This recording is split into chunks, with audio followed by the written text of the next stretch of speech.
Hi, I'm Kenneth Wajda. Welcome to another one of my photography talks. I'm a professional photographer here in Colorado, and today I'm going to talk about gear.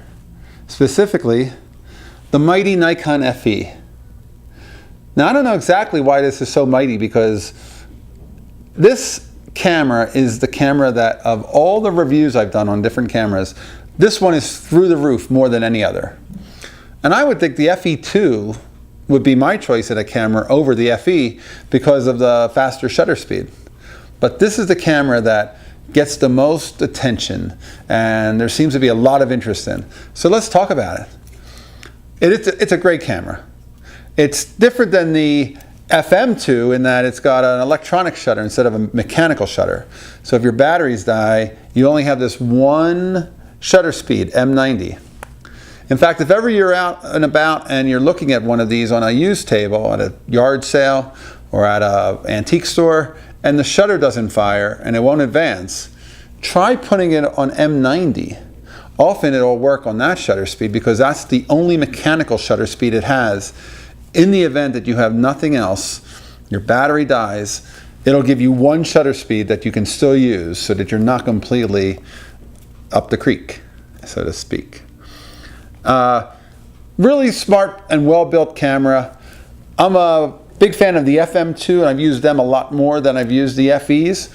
But to have an aperture priority mode, some mechanical, some purists would say, oh, I could never use the automation of a camera. But if all you're doing is setting your aperture and then putting the camera wherever it tells you to put it anyway, that's what an aperture priority mode does anyway for you. So maybe it's worth using for times when you need to be quick. It's got a 51.4 on this one, and you know, with a workhorse like this, you can do a lot. And the FEs are certainly less expensive than the FE2s, the F3s. A lot of people had them. A lot of people used them a lot for personal use. They didn't overuse them and abuse them. If you find a good one, it's a worthwhile buy. And like I said, this is it's the most popular camera on this show, so I thought we should talk about one and talk about why is it so popular. Maybe it's the simplicity of it only going to a 1/1000th of a second.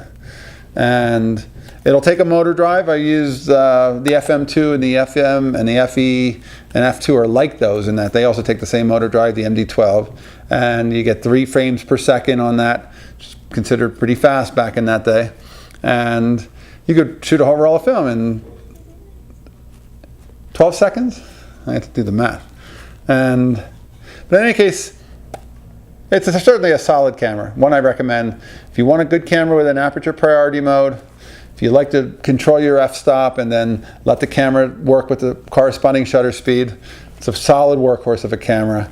I highly recommend it. It's a good camera. All right, that's today's Gear Talk. If you have any questions, put them in the comments below and I'll get to those. And if you're enjoying these, hit the subscribe button. I'll bring you some more. Thanks so much.